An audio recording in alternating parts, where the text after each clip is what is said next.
grande, hein, cara? Nossa! Vem aqui. Aí. Aí,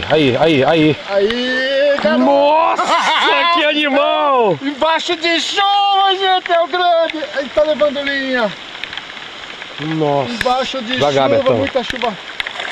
Meu Deus do céu, que animal! Cara, embaixo de chuva, limpa um pouco a letra ali, ó. Limpa um pouco ali.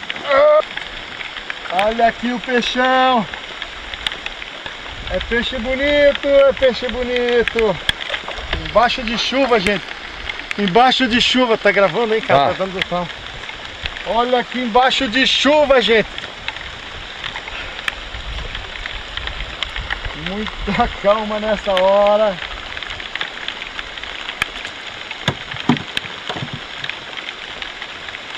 Falei que nós vamos pegar esse bichão aqui, cara. Ele deve ter uns 5 quilos, né? Tá falando ele. Tá 3 quilos. 3 quilos. Uhul! Aê! Beleza! Vamos ver o peso dele. 6 quilos. Não dá bem 6 quilos, ó, faltou um pouquinho para 6 quilos. Aqui. Aí, peixão. Uhul! Uhul! Chuva. Chovendo bastante. A isca que eu utilizei pegou bem no canivetinho dele, ó. Só uma garateia.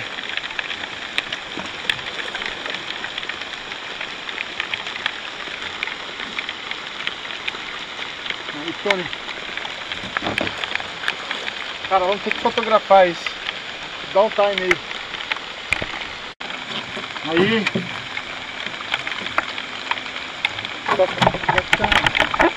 Olha o caça agora. Aqui, ó.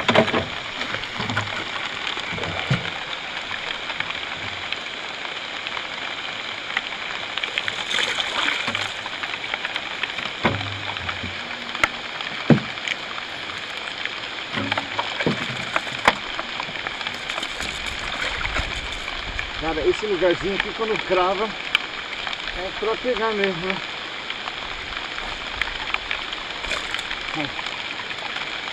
Cara, ó, tinha saído, ó, os metros. Beleza? Beleza.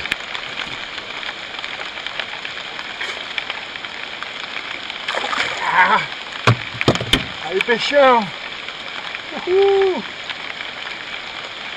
Com chuva mesmo. Vai embora.